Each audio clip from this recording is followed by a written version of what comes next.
नमस्कार प्यारे बच्चों। लक्स क्लासेस बालोत्रा के यूट्यूब चैनल में आप सभी का स्वागत है। प्यारे बच्चों, हमारे अतीत भाग 1 सामाजिक विज्ञान कक्षा 6 की जो इतिहास की पुस्तक है उसके बारे में अपन बातचीत कर रहे थे। लास्ट वीडियो में अपन ने आपके छठे अध्याय के अभ्यास प्रश्नों को करके 7वें अध्याय की शुरुआत की थी और आज की वीडियो के अंदर अपन आपके 7वें अध्याय के बारे में थोड़ी बहुत चर्चा जो करी हुई थी उसके आगे करने वाले हैं और ये सारी जानकारी आपको अभी मिलने वाली है। और आपका जो 7वां अध्याय है उसका नाम है अशोक, एक अनोखा सम्राट जिसने युद्ध का त्याग किया था। ठीक है, और पहले की वीडियो आपने अभी तक नहीं देखे हैं तो लक्स क्लासेस बालोत्रा के यूट्यूब चैनल में जाके प्लेलिस्ट में जाकर के कक्षा 6 इतिहास जो आपके हमारे अतीत करके लिखा हुआ है उस प्लेलिस्ट पर क्लिक करें और अपने पढ़ाई का आनंद लें। ठीक है, तो चलो भाई शुरुआत करते हैं यहाँ पे। और कुछ विद्यार्थियों के अगर क्वालिटी में दिक्कत आ रही है तो वो एडवांस में जाकर के अपने वीडियो की क्वालिटी बढ़ा सकते हैं। और अपन ने वंश के बाद में यहाँ से आगे शुरुआत करनी थी, तो चलो भाई आगे बढ़ते हैं और शुरू करते हैं। साम्राज्य में बहुत से नगर थे। मानचित्र में उन्हें काले बिंदुओं से दिखाया गया जो अपन आगे देखेंगे। इनमें साम्राज्य की राजधानी जो थी पाटलिपुत्र। देखो, जो मौर्य साम्राज्य था उसकी राजधानी कौन थी? पाटलिपुत्र, उज्जैन और तक्षशिला जैसे प्रमुख नगर जो थे वो मौर्य साम्राज्य की राजधानी होते थे। तक्षशिला उत्तर पश्चिम और मध्य एशिया के लिए आने जाने का मार्ग था। दूसरी तरफ उज्जैन उत्तरी भारत से दक्षिण भारत जाने वाले रास्ते में पड़ता था। शायद नगरों में व्यापारी, सरकारी अधिकारी और शिल्पकार रहा करते थे। साम्राज्य के बहुत बड़े क्षेत्रों में किसान और पशुपालकों के गांव बसे हुए थे। मध्य भारत में जैसे इलाकों में ज़्यादातर हिस्से जंगलों से भरा हुआ होते थे और वहां पर लोग फल फूल संग्रहण और जानवरों का शिकार करके जीविका चलाते थे।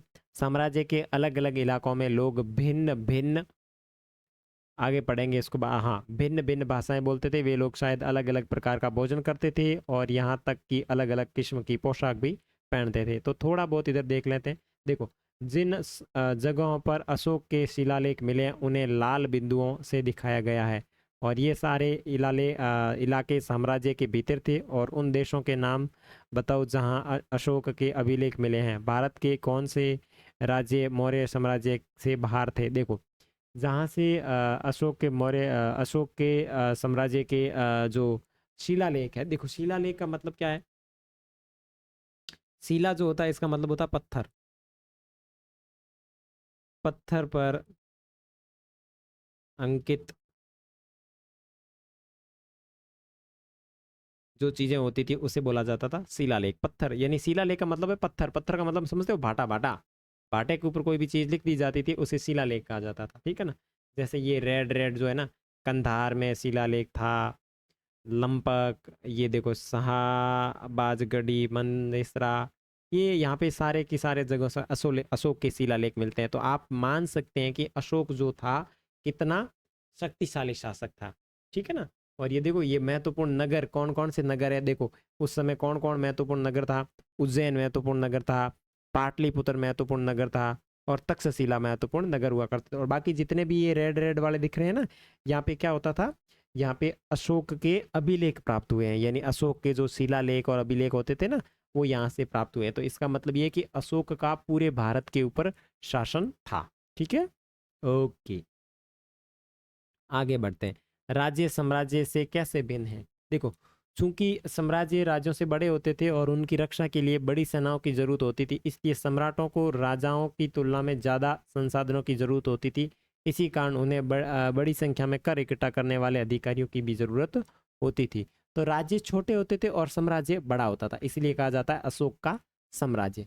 अब बात करेंगे साम्राज्य का प्रशासन। प्रशासन का मतलब होता है कि वहाँ जो सिस्टम होता है, वहाँ के जो नियम होता है, नियम या फिर कहते हैं व्यवस्था, व्यवस्था जो होती है वो प्रशासन के अंदर आती है। क्योंकि मौर्य साम्राज्य बहुत बड़ा था इसलिए अलग अलग हिस्सों पर अलग अलग ढंग से शासन किया जाता था। पाटलिपुत्र और उसके आसपास के इलाकों में सम्राट का सीधा नियंत्रण था। देखो, अशोक का सम्राट जो अशोक सम्राट था उसका सीधा नियंत्रण कौन से वाले हिस्सों में था? पाटलिपुत्र और उसके आसपास के जो क्षेत्र थे वहां पे उसका सीधा नियंत्रण था। इसका मतलब ये हुआ कि इस इलाके के गांव और शहरों के किसान, पशुपालकों, शिल्पकारों और व्यापारियों से कर इकट्ठा करने के लिए राजा अधिकारियों की नियुक्ति करता था, जो राजा के आदेशों का उल्लंघन करते थे। अधिकारियों को सजा भी दी जाती थी, यानी जो राजा का कहना नहीं मानता था उसे दंड दिया जाता था। इनमें से कई अधिकारियों को वेतन भी दिया जाता था।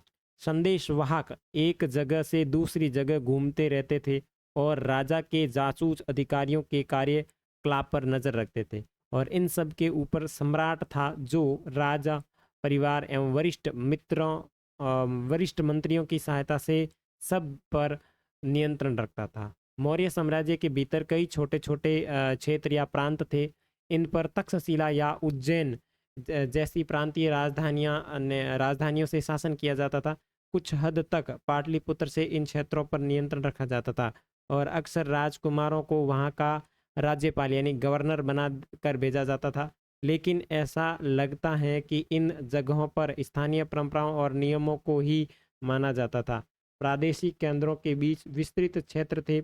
इनके इलाकों में मौर्य शासक सिर्फ मार्गों और नदियों पर नियंत्रण रखने की कोशिश करते थे, जो कि आवागमन के लिए महत्वपूर्ण थे। यहाँ से उन्हें जो भी संसाधन कर और भेंट के रूप में मिलते थे, इसे इकट्ठा किया जाता था। उदाहरण के लिए अर्थशास्त्र में ये लिखा। अब बताओ अर्थशास्त्र क्या है? मैंने पहले की वीडियो में बताया अर्थशास्त्र। अर्थशास्त्र किसकी पुस्तक है? चाणक्य की पुस्तक है, ठीक है ना। जो किसका गुरु थे? जो किसके गुरु थे? चंद्रगुप्त के गुरु थे। किसके गुरु थे?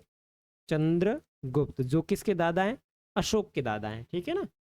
लिखा है कि उत्तर पश्चिम कंबल के लिए और दक्षिण भारत सोने और कीमती पत्थरों के लिए प्रसिद्ध है। तो बताओ अर्थशास्त्र के अनुसार उत्तर पश्चिम का इलाका कंबल के लिए प्रसिद्ध है, और दक्षिण भारत जो है वो सोने की बेस कीमती पत्थरों के लिए प्रसिद्ध है। सोने और बेस कीमती जो पत्थर होते हैं ना, उसके लिए फेमस है।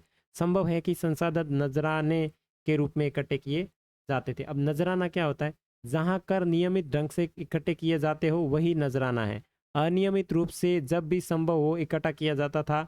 ऐसे नजराने विविध पदार्थों के रूप में प्राय ऐसे लोगों से लिए जाते थे जो स्वेच्छा से इसे देते थे। देखो भाई, जहाँ नियमित ढंग से कोई भी चीज़ ली जाती थी उसे कर कहा जाता था, और नजराना जो होता है वो अनियमित रूप से लिया जाता था। जैसे एक किसी की इच्छा हो गई कि मैं इतना सारा दान दूंगा, तो वो एक प्रकार का नजराना होता था। भाई किसी से टैक्स लेना वो तो अलग चीज़ है, और कोई चीज़ वो दान कर देता है अपनी इच्छा से, तो उसे पहले कहा जाता था नजराना। ठीक है, आगे देखो। राजधानी में सम्राट। देखो मैगस्थनीज चंद्रगुप्त के दरबार में पश्चिम एशिया के यूनानी राजा सेल्यूकस निकेटर का राजदूत था। अब ये जो पश्चिमी एशिया जो है, यहाँ का एक राजा था जिसका नाम है सेल्यूकस निकेटर। इसका जो राजदूत है उसका नाम है मैगस्थनीज, जो चंद्रगुप्त मौर्य के दरबार में आता है। मैगस्थनीज ने जो कुछ देखा उसका विवरण किया। यहाँ हम उसके विवरण को थोड़ा बहुत देख रहे हैं। तो देखो, सम्राट का जनता के सामने आने के अवसरों पर शोभा यात्रा के रूप में जश्न मनाया जाता है। वो लिख रहा है, कौन लिख रहा है? मेगिस्तनीस। किसका राजदूत है? सेल्यूकस निकेटर का। और सेल्यूकस निकेटर कहाँ का शासक है? पश्चिमी एशिया का शासक है, यानी यूनान का शासक है। ठीक है, और वो ये लिख रहा है कि सम्राट जब भी जनता के सामने आते हैं किसी भी अवसर पर, तो उनके यहाँ पे शोभा यात्रा निकाली जाती है और जश्न मनाया जाता है। उन्हें एक सोने की पलकी में ले जाया जाता है, और उनके अंगरक्षक सोने और चांदी से अलंकृत हाथियों पर सवार रहते हैं। कुछ अंगरक्षक पेड़ों को लेकर चलते हैं, और इन पेड़ों पर प्रशिक्षित तोतों का एक झुंड रहता है जो सम्राट के सिर के चारों तरफ चक्कर लगाता रहता है। राजा सामान्यतः हथियारबंद महिलाओं से घिरे होते हैं। वे हमेशा इस बात से डरे रहते हैं कि कहीं कोई उनकी हत्या करने की कोशिश न करे, और उनका खाना खाने से पहले खास नौकर उस खाने को पहले चखते हैं। वे लगातार 2 रात एक ही कमरे में नहीं रहते। तो वो मतलब देखो उनको कितना खतरा है अपने आप से कि मैं राजा हूँ और मुझे कोई मार नहीं दे। और पाटलिपुत्र आधुनिक पटना के बारे में मैगस्थनीज क्या लिखता है कि यह एक विशाल और खूबसूरत नगर है। यह एक विशाल प्राचीर से घिरा हुआ। प्राचीर का मतलब क्या होता है बेटा? प्राचीर का मतलब होता है दीवार, ठीक है, जिसमें 570 बुर्ज है। बुर्ज का मतलब एक ऐसा स्थान जहाँ व्यक्ति इस तरीके से बना होता है, ऐसा यहाँ पे आदमी खड़ा रह सकता है, फिर ऐसा, ये जो होता है ना स्थान, बुर्ज, ठीक है ना। और 64 द्वार है। 2 और 3 मंजिल वाले घर लकड़ी और कच्ची ईंटों से बने हैं। राजा का महल भी काठ से बना है। काठ का मतलब होता है लकड़ी से बना है, जिसे पत्थर की नक्काशी से अलंकृत किया गया है, यानी उसके ऊपर डिजाइन की गई है। और ये चारों तरफ से उद्यानों और चिड़ियाओं के लिए बने बसेरों से घिरा हुआ है। आपको मैं बुर्ज बताऊं का, बुर्ज क्या चीज होती है बताऊं, 1 मिनट गूगल पे सर्च करते हैं अपन, फिर आपको दिखाते हैं। देखो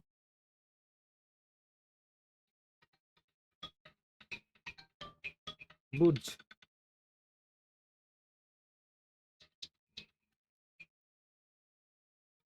देखो बुर्ज क्या होता है देखें।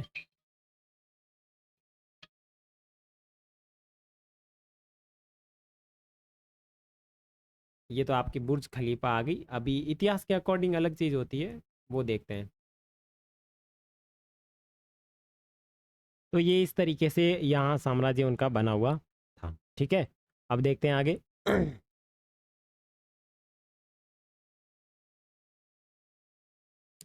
अपन साम्राज्य के प्रशासन के अंदर बात कर रहे थे ना, साम्राज्य का प्रशासन, नियम और व्यवस्था के बारे में आगे देख रहे थे। आगे देखो, पाटलिपुत्र और उसके आसपास के इलाकों पर सम्राट का सीधा नियंत्रण था। और इसका मतलब ये है कि इस इलाके के गांवों और शहरों के किसान, पशुपालकों, शिल्पकारों और व्यापारियों से कर इकट्ठा करने के लिए राजा अधिकारियों की नियुक्ति करता था। जो राजा के आदेशों का उल्लंघन करते थे, अधिकारी उनको सजा भी देते थे, और इनमें से कई अधिकारियों को वेतन भी दिया जाता था। संदेश वाहक एक जगह से दूसरी जगह घूमते रहते थे और राजा के जासूस अधिकारी के कार्यकलाप पर नजर रखते थे। और इस सब के ऊपर सम्राट था, जो राज परिवार का एक वरिष्ठ मंत्रियों की सहायता से सबके ऊपर शासन किया करता था। मौर्य साम्राज्य के भीतर कई छोटे छोटे प्रांत थे। इन पर तक्षशिला या उज्जैन जैसी प्रांतीय राजधानियों से शासन किया जाता था, और कुछ हद तक पाटलिपुत्र से इन क्षेत्रों पर नियंत्रण रखा जाता था। और अक्सर राजकुमारों को वहाँ का राज्यपाल यानी गवर्नर बनाकर भेजा जाता था। लेकिन ऐसा लगता था कि इन जगहों पर स्थानीय परंपराओं और नियमों को ही माना जाता था। प्रादेशिक केंद्रों के बीच विस्तृत क्षेत्र थे। इसके इलाकों में मौर्य शासक सिर्फ मार्गों और नदियों पर नियंत्रण रखने की कोशिश करते थे, जो कि आवागमन के लिए महत्वपूर्ण थे, ठीक है ना। तो ये अपन हाँ ये चीज़ अपन पढ़ चुके हैं। देखो ओके ओके, ये वापस रिपीट हो गई थी। ओके कोई बात नहीं, कंबल नजराना यहाँ तक अपन सारी चीज़ें पढ़ चुके थे। और ये बुर्ज, हाँ मैं आपको बुर्ज बता रहा था शायद, कि बुर्ज कैसी होती है, ठीक है ना। बुर्ज बताने की कोशिश कर रहा था मैं आपको। तो okay okay okay okay okay okay okay, Burj, मैं आपको बुर्ज बता रहा था, ये आपकी बात बिल्कुल सही है, ठीक है। तो अपन बुर्ज का चित्र देख लेते हैं।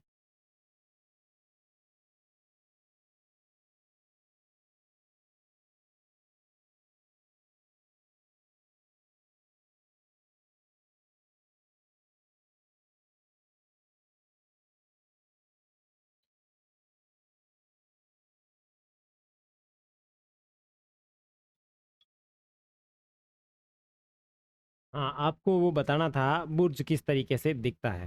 तो देखो, किले की बुर्ज ये ऐसी दिखती है। ये जो पार्ट है ना, ये जो है ये किले की बुर्ज होती है, ठीक है ना। तो इस तरीके से वहाँ पे बुर्जों के भी निर्माण किए गए थे, ठीक है। अब आगे देखते हैं। अशोक एक अनूठा सम्राट, और अंत वो जंगल के इलाके आते थे। वहाँ रहने वाले लोग काफ़ी हद तक स्वतंत्र थे। उनसे यह उम्मीद की जाती थी कि वो मौर्य पदाधिकारियों को हाथी, लकड़ी, मधु और मोम जैसी चीज़ें लाकर दे। ये चीज़ें वो मेगिस्तनीज वर्णन करता है। आगे देखो, अशोक एक अनोखा सम्राट। अशोक मौर्य वंश के सबसे प्रसिद्ध शासक थे।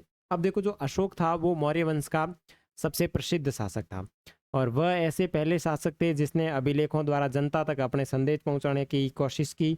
और अशोक के ज़्यादातर अभिलेख प्राकृत भाषा में, देखो अशोक के जो अभिलेख है उनकी भाषा कैसी है, उनकी भाषा दो प्रकार की है, प्राकृत और ब्राह्मी लिपि। अब जैसे अपनी हिंदी है ना, उसी प्रकार उनकी भाषा होती थी, प्राकृत। और दूसरी कौन सी लिपि थी? ब्राह्मी लिपि। दूसरी कौन सी लिपि थी? ब्राह्मी लिपि उनकी भाषा थी, ठीक है ना। तो अपनी क्लास का बैकग्राउंड ऑटोमेटिक रिमूव हो गया, तो अपन क्लास को अपन यहीं एंड करते हैं। मिलेंगे नई वीडियो में और उससे आगे बातचीत करेंगे। तब तक के लिए बाय बाय।